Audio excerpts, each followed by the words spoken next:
5,62,000 किसान ने पंजाब च गगन, जिन्हां कोलों 437 करोड़ रुपए हुण केंद्र की सरकार वसूल करेगी।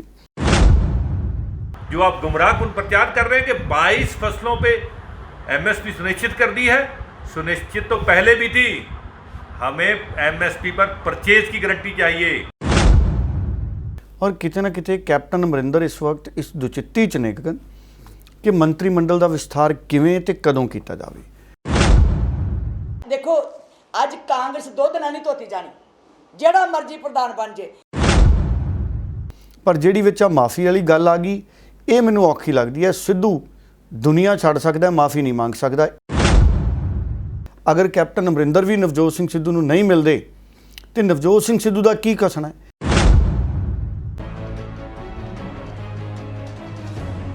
ਸਤਿ ਸ਼੍ਰੀ ਅਕਾਲ, ਸਵਾਗਤ ਹੈ ਸਾਰੇ ਹੀ ਦਰਸ਼ਕਾਂ ਦਾ ਲਾਈਵ ਕਵਰ ਛਾਣ ਦਾ ਖਾਸ ਪ੍ਰੋਗਰਾਮ ਵੇਖ ਰਹੇ ਹੋ ਤੁਸੀਂ ਤੇ ਮੈਂ ਹਾਂ ਤੁਹਾਡੇ ਨਾਲ ਗਗਨਦੀਪ ਸਿੰਘ। ਪ੍ਰੋਗਰਾਮ ਦੇ ਵਿੱਚ ਚਰਚਾ ਕਰਾਂਗੇ ਵੱਡੇ ਮਸਲੇ ਨੇ। ਕਿਸਾਨੀ ਅੰਦੋਲਨ ਦੇ ਤਹਿਤ ਕਿਸਾਨਾਂ ਦੇ ਵੱਲੋਂ ਸੰਸਦ ਕੂਚ ਕਰਨ ਦਾ ਪ੍ਰੋਗਰਾਮ ਰੱਖਿਆ ਗਿਆ ਸੀ, ਜਿਸ ਨੂੰ ਲੈ ਕੇ ਮਨਜ਼ੂਰੀ ਨਹੀਂ ਮਿਲੀ ਹੈ ਕਿਸਾਨਾਂ ਨੂੰ। ਇਸ ਦੇ ਉੱਤੇ ਵੀ ਗੱਲਬਾਤ ਰਹੇਗੀ। ਉਧਰ ਕੇਂਦਰ ਦੀ ਸਰਕਾਰ ਹੁਣ ਪੰਜਾਬ ਦੇ ਕਿਸਾਨਾਂ ਤੋਂ ਕਰੋੜਾਂ ਰੁਪਈਆ ਵਸੂਲਣ ਦੀ ਤਿਆਰੀ ਕਰ ਰਹੀ ਹੈ। ਕਿਸ ਤਰ੍ਹਾਂ ਇਹ ਪੈਸੇ ਵਸੂਲੇ ਜਾਣੇ ਆ, ਇਸ ਦੇ ਉੱਤੇ ਵੀ ਵਿਸਥਾਰ ਦੇ ਨਾਲ ਗੱਲਬਾਤ ਕਰਾਂਗੇ। ਨਵਜੋਤ ਸਿੰਘ ਸਿੱਧੂ ਦਾ 2 ਦਿਨਾਂ ਦਾ ਫੇਰਾ ਤੋਰਾ ਜੋ ਪੰਜਾਬ ਦੇ ਵਿੱਚ ਰਿਹਾ ਹੈ, ਉਸ ਦੇ ਨਾਲ ਕਾਂਗਰਸ ਦੇ ਉੱਤੇ ਬਹੁਤ ਡੂੰਘਾ ਪ੍ਰਭਾਵ ਪਿਆ, ਉਸ ਦੇ ਉੱਤੇ ਵੀ ਗੱਲਬਾਤ ਕਰਾਂਗੇ ਤੇ ਨਾਲ ਹੀ ਚਰਚਾ ਪੰਜਾਬ ਦੇ ਵੱਖ ਮਸਲਿਆਂ ਤੇ ਵੀ ਕਰਾਂਗੇ। ਸਭ ਤੋਂ ਪਹਿਲਾਂ ਡੱਲਾ ਸਾਹਿਬ ਦਾ ਸਵਾਗਤ ਕਰਦੇ ਹਾਂ। ਡੱਲਾ ਜੀ ਸਵਾਗਤ ਹੈ ਜੀ। ਬਹੁਤ ਬਹੁਤ ਧੰਨਵਾਦ ਗਗਨ ਜੀ, ਤੁਹਾਡਾ ਵੀ ਔਰ ਦੁਨੀਆ ਭਰ ਦੇ ਪੰਜਾਬੀਆਂ ਦਾ ਵੀ। ਡੱਲਾ ਸਾਹਿਬ, ਸਭ ਤੋਂ ਪਹਿਲਾਂ ਤਾਂ ਜਿਸ ਤਰ੍ਹਾਂ ਦੀਆਂ ਚਰਚਾਵਾਂ ਨੇ ਕਿ ਹੁਣ ਕੇਂਦਰ ਸਰਕਾਰ ਪੰਜਾਬ ਦੇ ਕਿਸਾਨਾਂ ਤੋਂ ਕਰੋੜਾਂ ਰੁਪਏ ਵਸੂਲਣ ਦੀ ਤਿਆਰੀ ਕਰ ਰਹੀ ਹੈ, ਕਿਸ ਤਰਤੀਬ ਦੇ ਵਿੱਚ ਵਸੂਲੇ ਜਾਣੇ ਆ, ਕਿਸ ਤਰ੍ਹਾਂ ਇਹ ਵਸੂਲੇ ਜਾ ਸਕਦੇ ਨੇ, ਇਸ ਦੇ ਉੱਤੇ ਪਹਿਲਾਂ ਵਿਸਥਾਰ ਦੇ ਨਾਲ ਗੱਲਬਾਤ ਕਰ ਲਈਏ। ਗਗਨ, ਬਹੁਤ ਮਹੱਤਵਪੂਰਨ ਸਵਾਲ ਹੈ ਜਿਹੜਾ ਤੁਹਾਡਾ ਹੈਗਾ ਅੱਜ ਦੇ ਸੰਦਰਭ 'ਚ, ਜਦੋਂ ਪੰਜਾਬ ਦੇ ਕਿਸਾਨ ਆਰਥਿਕ ਮੰਦਹਾਲੀ ਦੇ ਸ਼ਿਕਾਰ ਨੇ ਔਰ ਕਿਸਾਨ ਅੰਦੋਲਨ ਪੂਰਾ ਭਖਿਆ ਹੋਇਆ ਹੈ। ਕਿਸਾਨ ਮੰਗ ਕਰ ਰਹੇ ਨੇ ਕਿ ਸਾਡੀਆਂ ਮੰਗਾਂ ਮੰਨੀਆਂ ਜਾਣ ਔਰ ਖੇਤੀ ਕਾਨੂੰਨਾਂ ਨੂੰ ਰੱਦ ਕੀਤਾ ਜਾਵੇ ਜਾਂ ਨਵੇਂ ਸਿਰੇ ਤੋਂ ਬਣਾਇਆ ਜਾਵੇ। ਹੁਣ ਜਿਹੜੀ ਗੱਲ ਸਾਹਮਣੇ ਆਈ ਹੈ, ਪਾਰਲੀਮੈਂਟ ਦੇ ਵਿੱਚ ਖੇਤੀਬਾੜੀ ਮੰਤਰੀ ਵੱਲੋਂ, ਸਰਕਾਰ ਵੱਲੋਂ, ਅਸਲ 'ਚ ਸਰਕਾਰ ਵੱਲੋਂ ਪਾਰਲੀਮੈਂਟ ਦੇ ਵਿੱਚ ਜਾਣਕਾਰੀ ਦਿੱਤੀ ਗਈ ਹੈ। ਪਾਰਲੀਮੈਂਟ ਦਾ ਸੈਸ਼ਨ ਚੱਲ ਰਿਹਾ, ਅੱਜ ਪਾਰਲੀਮੈਂਟ ਦੇ ਸੈਸ਼ਨ ਦਾ ਤੀਜਾ ਦਿਨ ਹੈ। ਕੱਲ੍ਹ ਦੂਜੇ ਦਿਨ ਇਹ ਜਾਣਕਾਰੀ ਦਿੱਤੀ ਗਈ ਗਗਨ ਕਿ ਮੁਲਕ ਦੇ ਵਿੱਚ ਬਹੁਤ ਸਾਰੇ ਕਿਸਾਨ ਅਜਿਹੇ ਨੇ ਜਿਹੜੇ ਇਹ ਲਾਭ ਲੈਣ ਦੀਆਂ ਸ਼ਰਤਾਂ ਪੂਰੀਆਂ ਨਹੀਂ ਸੀ ਕਰਦੇ ਤੇ ਉਹਨਾਂ ਦੇ ਖਾਤਿਆਂ 'ਚ ਪੈਸੇ ਪੈ ਗਏ। ਹੁਣ ਸਵਾਲ ਸਭ ਤੋਂ ਪਹਿਲਾਂ ਤਾਂ ਸਰਕਾਰ 'ਤੇ ਹੈ। ਤੁਹਾਨੂੰ ਪਤਾ ਹੈ ਵੀ ਇਹ ਯੋਜਨਾ ਕਦੋਂ ਸ਼ੁਰੂ ਹੋਈ ਸੀ? ਜਦੋਂ 2019 ਦੀਆਂ ਚੋਣਾਂ ਹੋਣ ਵਾਲੀਆਂ ਸੀ, ਕੁਝ ਮਹੀਨੇ ਪਹਿਲਾਂ ਯੋਜਨਾ ਸ਼ੁਰੂ ਹੋਈ ਸੀ। ਉਸ ਵੇਲੇ ਕੇਂਦਰ ਸਰਕਾਰ ਕੋਲੇ ਵਕਤ ਹੀ ਨਹੀਂ ਸੀ, ਨਾ ਸੂਬਿਆਂ ਕੋਲੇ। ਗਲਤੀ ਸੂਬਾ ਤੇ ਕੇਂਦਰ ਸਰਕਾਰ ਦੀ ਹੈ। ਉਸ ਵੇਲੇ ਚੰਗੀ ਤਰ੍ਹਾਂ ਪੜਤਾਲ ਕਿਉਂ ਨਹੀਂ ਕੀਤੀ ਗਈ ਕਿ ਜਿਹੜੇ ਵਿਅਕਤੀ ਇਹ ਪੈਸੇ ਲੈ ਰਹੇ ਨੇ ਉਹ ਜਾਇਜ਼ ਨੇ, ਵਾਜਬ ਨੇ ਜਾਂ ਨਹੀਂ। ਔਰ ਹੁਣ ਜਦੋਂ ਲੋਕਾਂ ਨੇ ਇੰਨੇ ਪੈਸੇ ਵਰਤ ਲਏ ਹੋਣੇ, 6-6 ਹਜ਼ਾਰ ਰੁਪਇਆ ਤਾਂ ਆਇਆ ਹੀ ਹੈ ਨਾ ਗਰੀਬ ਕਿਸਾਨਾਂ ਦੇ ਖਾਤਿਆਂ 'ਚ ਜਿਹੜੇ ਗਏ। ਸੋ ਹੁਣ ਇਹ ਕਹਿ ਦੇਣਾ ਕਿ ਅਸੀਂ ਉਹਨਾਂ ਦੇ ਖਾਤਿਆਂ 'ਚੋਂ ਵਾਪਸ ਪੈਸੇ ਲਵਾਂਗੇ, ਰਿਕਵਰੀ ਕਰਾਂਗੇ ਸੂਬਿਆਂ ਤੋਂ। ਹੁਣ ਪੰਜਾਬ ਦੀ ਜਿਹੜੀ ਗੱਲ ਹੈ, ਪੰਜਾਬ 'ਚ 5.62 ਲੱਖ ਕਿਸਾਨ ਨੇ, 5,62,000 ਕਿਸਾਨ ਨੇ ਪੰਜਾਬ 'ਚ ਗਗਨ, ਜਿਨ੍ਹਾਂ ਕੋਲੋਂ 437 ਕਰੋੜ ਰੁਪਏ ਹੁਣ ਕੇਂਦਰ ਦੀ ਸਰਕਾਰ ਵਸੂਲ ਕਰੇਗੀ। ਹੁਣ ਇਹਦਾ ਤਰੀਕਾ ਕੀ ਹੋਏਗਾ? ਕਿ ਸੂਬੇ ਦੀ ਸਰਕਾਰ ਇਹ ਬੋਝ ਸਹੇਗੀ? ਕੈਪਟਨ ਅਮਰਿੰਦਰ ਦੀ ਸਰਕਾਰ ਕੀ 437 ਕਰੋੜ ਰੁਪਏ ਕੇਂਦਰ ਨੂੰ ਦੇਵੇਗੀ ਵੀ ਸਾਡੇ ਕਿਸਾਨਾਂ ਨੂੰ ਗਏ ਸੀ ਉਹ ਗਏ ਰਹਿਣ ਦਿਓ? ਕੈਪਟਨ ਅਮਰਿੰਦਰ ਨੂੰ ਇਹੀ ਕਰਨਾ ਚਾਹੀਦਾ ਕਿ ਕੇਂਦਰ ਸਰਕਾਰ ਨੂੰ ਕੈਪਟਨ ਅਮਰਿੰਦਰ ਲਿਖੇ ਕਿ ਮੇਰੇ ਪੰਜਾਬ ਦੇ ਜਿਹੜੇ ਕਿਸਾਨਾਂ ਦੇ ਖਾਤਿਆਂ 'ਚ ਪੈਸੇ ਚਲੇ ਗਏ, ਭਾਵੇਂ ਉਹ ਇਸ ਲਾਭ ਦੇ ਹੱਕਦਾਰ ਸੀ ਜਾਂ ਨਹੀਂ ਸੀ। ਵੈਸੇ ਤਾਂ ਉਂਝ ਪੰਜਾਬ ਦਾ ਹਰ ਕਿਸਾਨ ਹੀ ਲਾਭ ਦਾ ਹੱਕਦਾਰ ਹੈ, ਕਿਉਂਕਿ ਘਾਟੇ ਦਾ ਸੌਦਾ ਬਣ ਗਈ ਖੇਤੀ, ਮਜਬੂਰੀ 'ਚ ਖੇਤੀ ਹੋ ਰਹੀ ਹੈ, ਲਾਹਾ ਹੈ ਨਹੀਂ, ਖੇਤੀ ਦਾ ਮੁੱਲ ਨਹੀਂ ਮਿਲ ਰਿਹਾ। ਸੋ ਹੁਣ ਇਹ ਕੈਪਟਨ ਅਮਰਿੰਦਰ ਦੀ ਪਹਿਲਾਂ ਤਾਂ ਮੈਨੂੰ ਲੱਗਦਾ ਗਗਨ ਜ਼ਿੰਮੇਵਾਰੀ ਹੋਣੀ ਚਾਹੀਦੀ ਹੈ ਕਿ ਇਹ ਕਿਸਾਨਾਂ ਦਾ 437 ਕਰੋੜ ਕੇਂਦਰ ਨੂੰ ਕੈਪਟਨ ਅਮਰਿੰਦਰ ਦੀ ਸਰਕਾਰ ਮੋੜੇ। ਇਹ ਬੜੀ ਅਹਿਮ ਗੱਲ ਹੈ। ਦੂਜੇ ਪਾਸੇ ਪ੍ਰਧਾਨ ਮੰਤਰੀ ਕਿਸਾਨ ਸਕੀਮ ਹੈ ਜਿਹੜੀ, ਉਹਦੇ ਤਹਿਤ ਦੇਸ਼ ਦੇ ਵਿੱਚ ਵੱਡੀ ਗਿਣਤੀ ਕਿਸਾਨਾਂ ਦੇ ਖਾਤੇ 'ਚ 6,000 ਰੁਪਏ ਆਏ। 2-2 ਹਜ਼ਾਰ ਰੁਪਏ ਹਰ 4 ਮਹੀਨੇ ਬਾਅਦ ਗਗਨ ਆਉਂਦੇ ਸੀ। ਔਰ ਦੇਸ਼ ਦੇ ਵਿੱਚ 42.16 ਲੱਖ ਕਹਿੰਦੇ ਅਯੋਗ ਕਿਸਾਨ ਸੀ। 42.16 ਲੱਖ ਕਿਸਾਨ ਇਹਦੇ ਹੱਕਦਾਰ ਨਹੀਂ ਸੀ ਔਰ 2992 ਕਰੋੜ ਉਹਨਾਂ ਦੇ ਖਾਤੇ 'ਚ ਗਿਆ। ਵੱਖ-ਵੱਖ ਸੂਬਿਆਂ ਦੇ ਅੰਕੜੇ ਗਗਨ ਆਏ ਨੇ। ਮਹਾਰਾਸ਼ਟਰ ਤੋਂ ਕਹਿੰਦੇ 358 ਕਰੋੜ ਵਾਪਸ ਲੈਣਾ ਹੈ, तमिलनाडु तो 340 करोड़, यूपी तो 258 करोड़, गुजरात तो 220 करोड़, असम चो 554 करोड़ तो पंजाब तो 437 करोड़। मैनूं लगदा सूबे दीयां सरकारां नूं ही ये पैसा केंद्र सरकार नूं मोड़ देना चाहिए, क्योंकि ये चंगा नहीं लगता कि हुण किसानां तो ये पैसे की वसूली की जाए। और ये ते सियासत भी गर्म है और ये पोलीटिकल धिरां बयान भी दे रही ने। मैं चाहूँगा कि सब तो पहला पोलीटिकल रिएक्शन जरूर ये सुना दें। माननीय तोमर साहब, आप अपने पद की गरिमा बनाए रखें। जो देश का मालिक है वो किसी भी बात पे अड़ सकता है। किसान हमारे देश का मालिक है और वो बिल्कुल इस बात पर अड़ा हुआ है, अड़ा रहेगा जब तक 3 काले कानून वापस नहीं होते। और दूसरी बात, जो आप गुमराहकुन प्रचार कर रहे हैं कि 22 फसलों पे एमएसपी सुनिश्चित कर दी है, सुनिश्चित तो पहले भी थी। हमें एमएसपी पर परचेज की गारंटी चाहिए। तोमर साहब, जब तक एमएसपी पर परचेज की गारंटी नहीं मिलती, 3 काले कानून वापस नहीं होते, किसान घर नहीं जाएगा। देखो, मैं समझता हूँ बजाय इसके कि वो इसका जवाब दें किसानों के साथ जो हो रहा है, इतने देर से किसान 8 महीने से लड़ रहे हैं, तो बजाय इसका कि वो इसका कोई हल मिले और वो अपोजिशन से बैठकर बात करें कि आओ हम कोई इसका हल निकालते हैं, तो उसकी बजाय वो बात मानने को तैयार ही नहीं, वो तो एडजर्न कर देते हैं हम, तो कोई बात ही नहीं सुनने के लिए तैयार होता। ਤੇ ਡੇਰਾ ਸਾਹਿਬ, ਉਧਰ ਦੂਜੇ ਪਾਸੇ ਕਿਸਾਨਾਂ ਦੇ ਵੱਲੋਂ 22 ਤਰੀਕ ਤੋਂ ਸੰਸਦ ਕੂਚ ਦਾ ਵੀ ਪ੍ਰੋਗਰਾਮ ਰੱਖਿਆ ਗਿਆ ਹੈ ਕਿ 200 ਦੇ ਕਰੀਬ ਕਿਸਾਨ ਜਾਇਆ ਕਰਨਗੇ ਤੇ ਉੱਥੇ ਪ੍ਰਦਰਸ਼ਨ ਕਰਿਆ ਕਰਨਗੇ। ਦਿੱਲੀ ਪੁਲਿਸ ਦੇ ਨਾਲ ਮੀਟਿੰਗ ਹੋਈ ਤੇ ਕਹਿੰਦੇ ਦਿੱਲੀ ਪੁਲਿਸ ਨੇ ਇਸ ਚੀਜ਼ ਦੀ ਇਜਾਜ਼ਤ ਨਹੀਂ ਦਿੱਤੀ। ਅਸਮਾਨ ਤੋਂ ਲੈ ਕੇ ਧਰਤੀ ਤੱਕ ਪੂਰੀ ਸੁਰੱਖਿਆ ਜਿਹੜੀ ਵਧਾ ਦਿੱਤੀ ਗਈ ਹੈ। ਕਿਸਾਨਾਂ ਦੇ ਅੱਗੇ ਜਾਣ ਤੇ ਪਾਬੰਦੀ ਹੈ, ਟਰੈਕਟਰਾਂ ਦੇ ਦਿੱਲੀ ਦੇ ਵਿੱਚ ਅੱਗੇ ਜਾਣ ਤੇ ਦਾਖਲ ਹੋਣ ਤੇ ਪਾਬੰਦੀ ਲਗਾ ਦਿੱਤੀ ਗਈ ਹੈ। ਇਹ ਸਾਰੇ ਸਿਲਸਿਲੇ ਨੂੰ ਤੁਸੀਂ ਕਿੱਦਾਂ ਵੇਖ ਰਹੇ ਹੋ? देखो, क्योंकि 26 जनवरी ਦੀ ਜਿਹੜੀ ਘਟਨਾ ਸੀ ਨਾ, 26 जनवरी की घटना तो बाद किसान अंदोलन ਨੂੰ बहुत नुकसान होया। किसान अंदोलन मध्यम पै गया और हुण दिल्ली पुलिस सुरक्षा के मद्देनज़र ला एंड ऑर्डर गड़बड़ी ना होवे, क्योंकि पार्लीमेंट का सैशन है, इस करके दिल्ली पुलिस वालों मंजूरी नहीं दी जा रही और ये रेड़का लगातार बनया होया है। पर फिर भी मैं ये चाहूँगा कि जिहड़े साडे किसान ने उन्होंने इस मसले ते बहुत सावधानी पूर्वक गलबात अगे वधाउणी चाहिए है और किसानों को सुप्रीम कोर्ट से चले जाना चाहिए। अगर सुप्रीम कोर्ट तो उन्होंने निजम कानून के तहत कोई राहत मिलती है। देखो, क्योंकि दिल्ली पुलिस इस वक्त पहला ही केस लड़ रही है, जिहड़ी हिंसा हुई सी उस तो बाद दिल्ली पुलिस अदालत 'च पक्ष रख सकती है कि असी लैंड ऑर्डर की स्थिति आउट ऑफ कंट्रोल ना होवे। तो फिर गगन ये भी गल देखने वाली है, जिहड़े 200 किसान जाणगे उन्हां दी जिम्मेदारी कौन चुकू? क्योंकि अगर फिर कोई गैर समाजिक तत्त चल गया, किसी ने फुट पाउण दे मकसद नाल कुछ पुट्ठा सीधा करता, उहदे नाल फिर किसान अंदोलन बदनाम होगा। सो किसान जथेबंदियां नूं भी बहुत सोच समझ के इहदे उपर अगे वधना चाहिए और कानूनी सहायता लैनी चाहिए है सुप्रीम कोर्ट 'च जाके। मेरा ये विचार है। ਤੇ ਡੇਰਾ ਸਾਹਿਬ, ਉਧਰ ਦੂਜੇ ਪਾਸੇ ਸਰਬਦਲੀ ਬੈਠਕ ਵੀ ਸੀ ਕੱਲ੍ਹ। ਅਕਾਲੀ ਦਲ ਦੇ ਵੱਲੋਂ ਦਾ ਬਾਈਕਾਟ ਕੀਤਾ ਗਿਆ। ਅਕਾਲੀ ਦਲ ਵੱਖਰੇ ਤੌਰ ਤੇ ਉੱਤੇ ਕਿਸਾਨਾਂ ਦੀ ਗੱਲ ਜਿਹੜੀ ਰੱਖਣ ਦੀ ਕੋਸ਼ਿਸ਼ ਕਰ ਰਿਹਾ ਹੈ। ਕੱਲ੍ਹ ਤਖਤੀਆਂ ਵੀ ਵਿਖਾਈਆਂ ਗਈਆਂ ਉਹਨਾਂ ਦੇ ਵੱਲੋਂ ਪਾਰਲੀਮੈਂਟ ਸੈਸ਼ਨ ਤੋਂ ਪਹਿਲਾਂ। ਇਸ ਸਾਰੇ ਦੌਰ ਦੇ ਵਿੱਚ ਹਰ ਇੱਕ ਪਾਰਟੀ ਆਪੋ ਆਪਣੇ ਪੱਧਰ ਦੇ ਉੱਤੇ ਪ੍ਰਦਰਸ਼ਨ ਕਰ ਰਹੀ ਹੈ। ਕੀ ਲੱਗਦਾ ਇਹਦਾ ਪ੍ਰਭਾਵ ਕਿਸਾਨਾਂ ਦੇ ਉੱਤੇ ਪਾਉਣ ਦੇ ਲਈ ਕਾਮਯਾਬ ਹੋਣਗੀਆਂ ਸਾਰੀਆਂ ਧਿਰਾਂ? ਦੇਖੋ, ਜਿਹੜੀ ਸਰਬ ਪਾਰਟੀ ਬੈਠਕ ਸੀ ਕੱਲ੍ਹ, ਉਹਦਾ ਏਜੰਡਾ ਅਸਲ ਦੇ ਵਿੱਚ ਰੱਖਤਾ ਕੋਵਿਡ ਦੇ ਉੱਤੇ ਸੀਗੀ, ਵੈਕਸੀਨ ਨੂੰ ਲੈ ਕੇ ਸੀਗੀ, ਤੇ ਅਕਾਲੀ ਦਲ ਨੇ ਇਹਦਾ ਗਗਨ ਬਾਈਕਾਟ ਕਰਤਾ। ਸੁਖਬੀਰ ਬਾਦਲ ਹੋਣਾ ਦਾ ਬਿਆਨ ਆਇਆ ਸੀ ਕਿ ਜਦ ਤੱਕ ਕਿਸਾਨਾਂ ਦਾ ਮਸਲਾ ਨਹੀਂ ਨਿਬੜਦਾ, ਕਿਸਾਨਾਂ ਦੇ ਮਸਲੇ ਤੇ ਆਲ ਪਾਰਟੀ ਮੀਟਿੰਗ ਹੋਣੀ ਚਾਹੀਦੀ ਹੈ। ਮੰਗ ਸੁਖਬੀਰ ਬਾਦਲ ਦੀ ਇਹ ਸੀ ਔਰ ਇਹ ਮੰਗ ਜਾਇਜ਼ ਵੀ ਹੈ।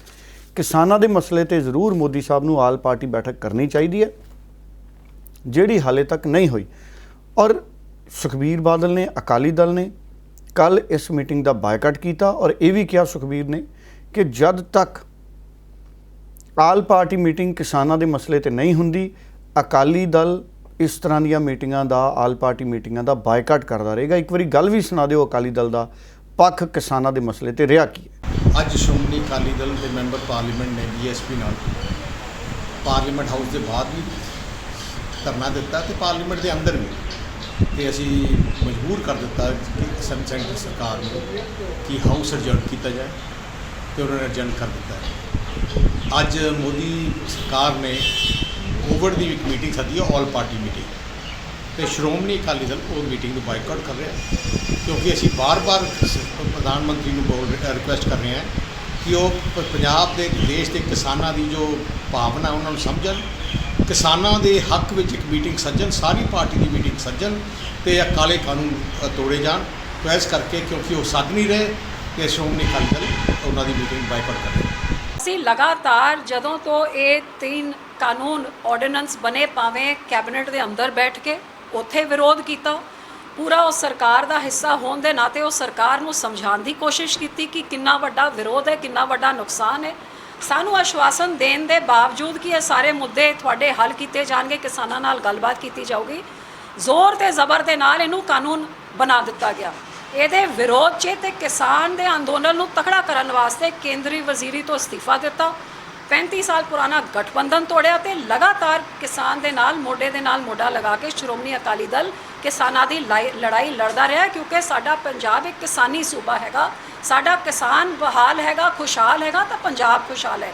ਤੇ ਉਧਰ ਡੱਲਾ ਸਾਹਿਬ, ਪੰਜਾਬ ਦੀ ਸਿਆਸਤ ਦੇ ਵੱਲ ਵਧੀਏ, ਨਵਜੋਤ ਸਿੰਘ ਸਿੱਧੂ ਪ੍ਰਧਾਨ ਬਣ ਗਏ। ਸਿੱਧੂ ਦੇ ਪ੍ਰਧਾਨ ਬਣਨ ਤੋਂ ਬਾਅਦ ਬ੍ਰਹਮ ਮਹਿੰਦਰਾ ਉਹਨਾਂ ਦਾ ਬਿਆਨ ਆ ਜਾਂਦਾ ਹੈ ਕਿ ਮੈਂ ਉਦੋਂ ਤੱਕ ਮੁਲਾਕਾਤ ਨਹੀਂ ਕਰਾਂਗਾ ਸਿੱਧੂ ਸਾਹਿਬ ਹੁਣ ਜਦੋਂ ਤੱਕ ਕੈਪਟਨ ਨਾਲ ਜਿਹੜੀ ਰੇੜਕਾ ਚੱਲ ਰਿਹਾ ਉਹ ਨਹੀਂ ਸੁਲਝਦਾ। ਤੇ ਦੂਜੇ ਪਾਸੇ ਚਰਚਾਵਾਂ ਮੰਤਰੀ ਮੰਡਲ ਨੂੰ ਲੈ ਕੇ ਵੀ ਹੋ ਰਹੀਆਂ ਨੇ ਕਿ ਇਸ ਤੇ ਵੀ ਵਿਸਤਾਰ ਹੋ ਸਕਦਾ ਹੈ। ਇਹ ਸਾਰੀਆਂ ਚਰਚਾਵਾਂ ਦੇ ਵਿਚਕਾਰ ਇਹ ਸਾਰੇ ਜਿਹੜੇ ਬਿਆਨ ਆ ਰਹੇ ਨੇ, ਇਹਨੂੰ ਕਿੱਦਾਂ ਵੇਖ ਰਹੇ ਹੋ? ਦੇਖੋ, ਮੈਨੂੰ ਲੱਗਦਾ ਹੈ ਕਿ ਕੈਪਟਨ ਅਮਰਿੰਦਰ ਮੰਤਰੀ ਮੰਡਲ ਦੇ ਵਿਸਥਾਰ ਨੂੰ ਲੈ ਕੇ ਬਹੁਤ ਜ਼ਿਆਦਾ ਗੰਭੀਰਤਾ ਦੇ ਨਾਲ ਲੱਗੇ ਹੋਏ ਨੇ ਔਰ ਕਿਤੇ ਨਾ ਕਿਤੇ ਕੈਪਟਨ ਅਮਰਿੰਦਰ ਇਸ ਵਕਤ ਇਸ ਦੁਚਿੱਤੀ 'ਚ ਨੇ ਕਿ ਮੰਤਰੀ ਮੰਡਲ ਦਾ ਵਿਸਥਾਰ ਕਿਵੇਂ ਤੇ ਕਦੋਂ ਕੀਤਾ ਜਾਵੇ। ਕਈ ਲੋਕ ਦਾਅਵੇਦਾਰ ਸੀ, ਰਾਜਕੁਮਾਰ ਵੇਰਕਾ ਡਿਪਟੀ ਮੁੱਖ ਮੰਤਰੀ ਦਾ ਵੀ ਦਾਅਵੇਦਾਰ ਸੀ ਔਰ ਰਾਜਕੁਮਾਰ ਵੇਰਕਾ ਮੰਤਰੀ ਨਹੀਂ ਨੇ, ਉਹ ਕੈਬਨਿਟ ਮੰਤਰੀ ਦਾ ਉਹਨਾਂ ਕੋਲੇ ਰੈਂਕ ਹੈ ਔਰ ਇੱਕ ਮੰਤਰੀ ਦਾ ਉਹਦਾ ਤਾਂ ਖਾਲੀ ਹੈ ਸਿੱਧੂ ਵਾਲਾ। ਹੁਣ ਇਹ ਤਾਂ ਗੱਲ ਸਾਫ਼ ਹੋ ਗਈ ਵੀ ਸਿੱਧੂ ਨਾ ਡਿਪਟੀ ਮੁੱਖ ਮੰਤਰੀ ਬਣੇ, ਨਾ ਸਿੱਧੂ ਮੰਤਰੀ ਬਣੇ, ਸਿੱਧੂ ਪ੍ਰਧਾਨ ਬਣ ਗਿਆ, ਸਿੱਧੂ ਕੋਲੇ ਸਮਰਥਨ ਚੰਗਾ ਆ ਗਿਆ। ਮੈਂ ਕੱਲ ਸ਼ਾਮ ਵੀ ਅਨੁਮਾਨ ਲਗਾਏ ਸੀ ਕਿ ਸਿੱਧੂ ਕੋਲੇ ਲਗਭਗ 70 MLA ਦਾ ਸਮਰਥਨ ਹੈ ਜਿਹੜਾ ਉਹ ਮਿਲ ਚੁੱਕਿਆ। ਇਹ ਅਨੁਮਾਨ ਹੈ, ਉਂਝ ਤਾਂ ਰੁੱਤਾਂ ਵਾਂਗ ਲੀਡਰ ਬਦਲ ਜਾਂਦੇ ਨੇ, ਕੁਝ ਕਹਿ ਨਹੀਂ ਸਕਦੇ, ਮੌਸਮ ਵਾਂਗ ਬਦਲ ਜਾਂਦੇ ਨੇ ਕਈ ਵਾਰ ਲੀਡਰ, ਪਰ ਨਵਜੋਤ ਸਿੰਘ ਸਿੱਧੂ ਪੂਰੀ ਤਰ੍ਹਾਂ ਇਸ ਵਕਤ ਕਾਂਗਰਸ 'ਚ ਸੁਰੱਖਿਅਤ ਹੈ ਪ੍ਰਧਾਨ ਦੇ ਤੌਰ ਤੇ ਜੋ ਨਜ਼ਰ ਆ ਰਿਹਾ। ਔਰ ਕੱਲ ਜਿੰਨਾ ਇਕੱਠ ਨਵਜੋਤ ਸਿੰਘ ਸਿੱਧੂ ਨੂੰ ਮਿਲਿਆ, ਜਿੰਨਾ ਸਵਾਗਤ ਨਵਜੋਤ ਸਿੰਘ ਸਿੱਧੂ ਦਾ ਹੋ ਰਿਹਾ, ਮੈਨੂੰ ਲੱਗਦਾ ਅਗਰ ਸਿਰਫ ਕੈਪਟਨ ਅਮਰਿੰਦਰ ਦੇ ਨਾਲ ਜਿਹੜਾ ਰੇੜਕ ਹੈ ਸਿੱਧੂ ਦਾ ਮਨ ਮੁਟਾਅ ਹੈ, ਅਗਰ ਉਹ ਨਾ ਹੁੰਦਾ, ਅਗਰ ਮਨ ਮੁਟਾਅ ਕੈਪਟਨ ਅਮਰਿੰਦਰ ਨਾਲ ਸਿੱਧੂ ਦਾ ਨਾ ਹੁੰਦਾ ਤੇ ਹੁਣ ਤੱਕ ਮਿਲ ਜੁਲ ਕੇ ਜਿਹੜਾ 18 ਸੂਤਰੀ ਏਜੰਡਾ ਹੈ ਉਹਨੂੰ ਲਾਗੂ ਕਰਨ ਦੀ ਦਿਸ਼ਾ ਦੇ ਵਿੱਚ ਕਾਂਗਰਸ ਅੱਗੇ ਵੱਧ ਸਕਦੀ ਸੀ। ਪਰ ਕੱਲ ਬ੍ਰਹਮ ਮਹਿੰਦਰਾ ਦਾ ਦੇਖੋ ਬਿਆਨ ਆ ਗਿਆ। ਬ੍ਰਹਮ ਮਹਿੰਦਰਾ ਨੇ ਮੁਬਾਰਕਬਾਦ ਤਾਂ ਦਿੱਤੀ ਸਿੱਧੂ ਨੂੰ, ਪਰ ਬ੍ਰਹਮ ਮਹਿੰਦਰਾ ਕਹਿੰਦੇ ਮੈਂ ਮੁਲਾਕਾਤ ਉਦੋਂ ਤੱਕ ਨਹੀਂ ਕਰਨੀ ਸਿੱਧੂ ਨਾਲ ਜਦ ਤੱਕ ਕੈਪਟਨ ਅਮਰਿੰਦਰ ਨਾਲ ਸਿੱਧੂ ਆਪਣਾ ਮਸਲਾ ਨਿਬੇੜ ਨਹੀਂ ਲੈਂਦੇ। ਹੁਣ ਗੱਲ ਫਿਰ ਉਹੀ ਆ ਜਾਂਦੀ ਹੈ, ਸਿੱਧੂ ਦਾ ਕੈਪਟਨ ਅਮਰਿੰਦਰ ਨਾਲ ਤਾਂ ਕੋਈ ਮਸਲਾ ਹੀ ਨਹੀਂ। ਸਿੱਧੂ ਦਾ ਕੈਪਟਨ ਅਮਰਿੰਦਰ ਨਾਲ ਮਸਲਾ ਇਹ ਹੈ ਕਿ ਜਿਹੜੇ ਵਾਅਦੇ ਕੀਤੇ ਸੀ ਉਹ ਪੂਰੇ ਕਰ ਦਿਓ, ਬੇਅਦਬੀ ਦੇ ਜਿਹੜੇ ਮਸਲੇ ਸੀ ਉਹਨਾਂ 'ਚ ਇਨਸਾਫ ਦਵਾ ਦਿਓ। ਹੁਣ ਇਹ ਬ੍ਰਹਮ ਮਹਿੰਦਰਾ ਸਾਹਿਬ ਨੂੰ ਕੌਣ ਸਮਝਾਵੇ ਜਾਂ ਪੁੱਛੇ, ਸਿਆਣੀ ਉਮਰ ਦੇ ਨੇ, ਮੈਂ ਤਾਂ ਉਹਨਾਂ ਨੂੰ ਨਹੀਂ ਸਮਝਾ ਸਕਦਾ ਵੀ ਬ੍ਰਹਮ ਮਹਿੰਦਰਾ ਸਾਹਿਬ ਸਿੱਧੂ ਦੀ ਨਾ ਫੈਕਟਰੀ, ਨਾ ਸ਼ਰਾਬ ਦਾ ਠੇਕਾ, ਨਾ ਰੇਤ ਦੀ ਖੱਡ, ਨਾ ਟਰਾਂਸਪੋਰਟ। ਸੋ ਸਿੱਧੂ ਦਾ ਰੇੜਕਾ ਕਾਹਦਾ ਹੋਣਾ ਕੈਪਟਨ ਅਮਰਿੰਦਰ ਨਾਲ? ਸਿੱਧੂ ਨੇ ਕਿਹੜਾ ਕੋਈ ਸਿਫਾਰਿਸ਼ ਕਰਨ ਜਾਣਾ ਕੈਪਟਨ ਅਮਰਿੰਦਰ ਕੋਲੇ ਵੀ ਮੇਰੀ ਖੱਡ ਨਾ ਬੰਦ ਕਰਾ ਦਿਓ ਜੀ ਜਾਂ ਮੇਰਾ ਠੇਕਾ ਨਾ ਬੰਦ ਹੋ ਜੇ ਜੀ? ਸਿੱਧੂ ਦਾ ਕੰਮ ਹੀ ਕੋਈ ਨਹੀਂ। ਇਸ ਕਰਕੇ ਸਿੱਧੂ ਦਾ ਰੇੜਕਾ ਨਹੀਂ, ਸਿੱਧੂ ਤਾਂ ਇਨਸਾਫ ਦੀ ਮੰਗ ਕਰ ਰਿਹਾ। ਸੋ ਚਾਹੀਦਾ ਇਹ ਹੈ ਵੀ ਕੈਪਟਨ ਅਮਰਿੰਦਰ ਕੋਈ ਨਾ ਕੋਈ ਭਰੋਸਾ ਦੇਣ ਵੀ ਮੈਂ ਇਸ ਰਹਿੰਦੀ ਸਰਕਾਰ ਦੇ ਕਾਰਜਕਾਲ 'ਚ ਕੀ ਇਹ ਮੰਗਾਂ ਪੂਰੀਆਂ ਕਰ ਦੂੰਗਾ ਜਾਂ ਨਹੀਂ। ਔਰ ਲੋਕ ਹੁਣ ਬਾਕੀ MLA ਤੋਂ ਸਵਾਲ ਪੁੱਛਿਆ ਕਰਨਗੇ ਗਗਨ। ਸੋ ਇਸ ਕਰਕੇ ਮੈਨੂੰ ਇਹ ਲੱਗਦਾ ਵੀ ਬ੍ਰਹਮ ਮਹਿੰਦਰਾ ਸਾਹਿਬ ਨੇ ਵੀ ਜਿਹੜਾ ਇਹ ਬਿਆਨ ਦਿੱਤਾ ਹੈ ਕੋਈ ਸਿਆਸੀ ਤੌਰ ਤੇ ਕੋਈ ਬਹੁਤ ਮਜ਼ਬੂਤ ਬਿਆਨ ਨਹੀਂ ਔਰ ਸਿੱਧੂ ਨੂੰ ਕੋਈ ਫਰਕ ਨਹੀਂ ਪੈਣ ਵਾਲਾ। ਦੇਖੋ ਗਗਨ, ਨਵਜੋਤ ਸਿੰਘ ਸਿੱਧੂ ਨੂੰ ਕੋਈ ਮਿਲੇ ਨਾ ਮਿਲੇ, ਅੱਜ ਨਵਜੋਤ ਸਿੰਘ ਸਿੱਧੂ ਨੂੰ ਇਹਦਾ ਕੋਈ ਫਰਕ ਨਹੀਂ ਪੈਂਦਾ। ਅਗਰ ਕੈਪਟਨ ਅਮਰਿੰਦਰ ਵੀ ਨਵਜੋਤ ਸਿੰਘ ਸਿੱਧੂ ਨੂੰ ਨਹੀਂ ਮਿਲਦੇ ਤੇ ਨਵਜੋਤ ਸਿੰਘ ਸਿੱਧੂ ਦਾ ਕੀ ਕਸਣਾ ਹੈ? ਨਵਜੋਤ ਸਿੰਘ ਸਿੱਧੂ ਪ੍ਰਧਾਨ ਬਣ ਗਿਆ, ਨਵਜੋਤ ਸਿੰਘ ਸਿੱਧੂ ਆਪਣਾ ਸਿੱਧੂ ਮਾਡਲ ਜਿਹੜਾ ਪੰਜਾਬ ਦਾ ਮਾਡਲ ਹੈ ਉਹਨੂੰ ਲਾਗੂ ਕਰਨ ਦੀ ਦਿਸ਼ਾ 'ਚ ਲੋਕਾਂ ਨੂੰ ਜਾਗਰੂਕ ਕਰਨ ਦੇ ਲਈ ਨਿਕਲ ਗਿਆ। MLA ਸਿੱਧੂ ਦੇ ਵੱਡੀ ਗਿਣਤੀ ਨਾਲ ਆ ਗਏ। ਰਾਹੁਲ ਗਾਂਧੀ ਤਿਆਰੀ ਕਰੀ ਬੈਠਾ ਹੈ, ਹਾਈ ਕਮਾਂਡ ਤਿਆਰੀ ਕਰੀ ਬੈਠੀ ਹੈ ਵੀ ਜਿਹੜੇ ਕਰਪਟ MLA ਆ ਉਹਨਾਂ ਨੂੰ ਟਿਕਟਾਂ ਨਹੀਂ ਦੇਣੀਆਂ, ਜਿਹੜੇ ਰੇਤੇ ਦੇ ਕੰਮ 'ਚ ਨੇ, ਜਿਹੜੇ ਸ਼ਰਾਬ ਦੇ ਕੰਮ 'ਚ ਨੇ, ਜਿਨ੍ਹਾਂ ਨੇ ਫਾਇਦੇ ਲਏ ਨੇ ਉਹਨਾਂ ਨੂੰ ਟਿਕਟਾਂ ਨਹੀਂ ਦੇਣੀਆਂ, ਨਵੇਂ ਚਿਹਰੇ ਅੱਗੇ ਲੈ ਕੇ ਆਉਣੇ ਆ। ਅਜਿਹੀ ਸੂਰਤ ਦੇ ਵਿੱਚ ਕਾਂਗਰਸ ਦਾ ਨਵੀਨੀਕਰਨ ਵਾਲੇ ਪਾਸੇ ਤੁਰ ਗਈ। ਸੋ ਇਸ ਕਰਕੇ ਬ੍ਰਹਮ ਮਹਿੰਦਰਾ ਸਾਹਿਬ ਦਾ ਜਿਹੜਾ ਇਹ ਬਿਆਨ ਹੈ ਗਗਨ, ਮੈਨੂੰ ਇਹਦਾ ਕੋਈ ਬਹੁਤਾ ਜ਼ਿਆਦਾ ਫਰਕ ਪੈਂਦਾ ਸਿੱਧੂ ਤੇ ਨਜ਼ਰ ਨਹੀਂ ਆਉਂਦਾ। ਗੱਲ ਹੁਣ ਕੈਪਟਨ ਅਮਰਿੰਦਰ ਦੀ ਹੈ ਕਿ ਕੈਪਟਨ ਅਮਰਿੰਦਰ ਕਿਵੇਂ ਤੈਅ ਕਰਦੇ ਨੇ।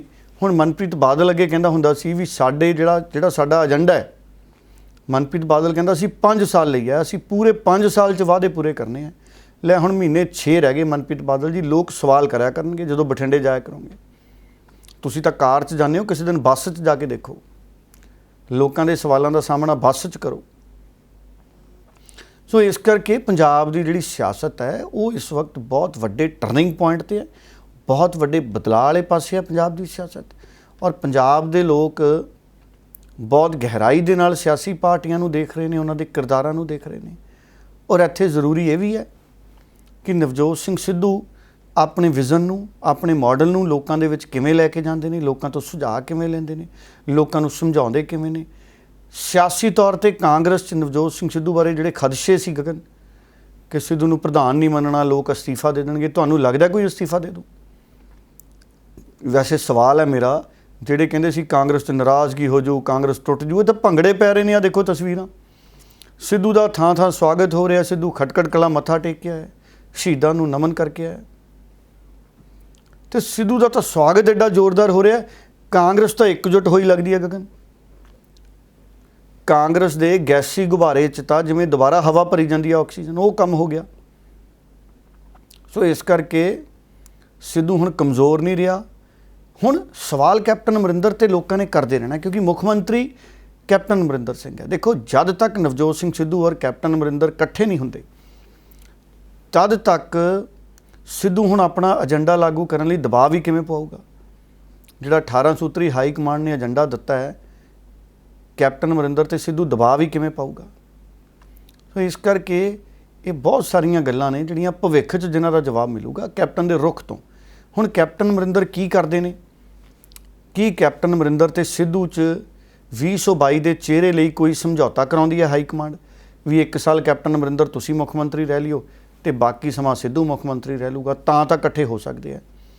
ਪਰ ਜਿਹੜੀ ਵਿੱਚ ਆ ਮਾਫੀ ਵਾਲੀ ਗੱਲ ਆ ਗਈ, ਇਹ ਮੈਨੂੰ ਔਖੀ ਲੱਗਦੀ ਹੈ। ਸਿੱਧੂ ਦੁਨੀਆ ਛੱਡ ਸਕਦਾ, ਮਾਫੀ ਨਹੀਂ ਮੰਗ ਸਕਦਾ ਇਸ ਮੁੱਦੇ ਤੇ ਕਿ ਮੈਂ ਪੰਜਾਬ ਦੇ ਹੱਕਾਂ ਦੀ ਗੱਲ ਚੱਕੀ ਸੀ ਤੇ ਮੈਂ ਹੁਣ ਮਾਫੀ ਮੰਗ ਲਾਂ ਵੀ ਮੈਂ ਗਲਤ ਚੱਕੀ ਸੀ, ਇਹ ਨਹੀਂ ਹੋ ਸਕਦਾ।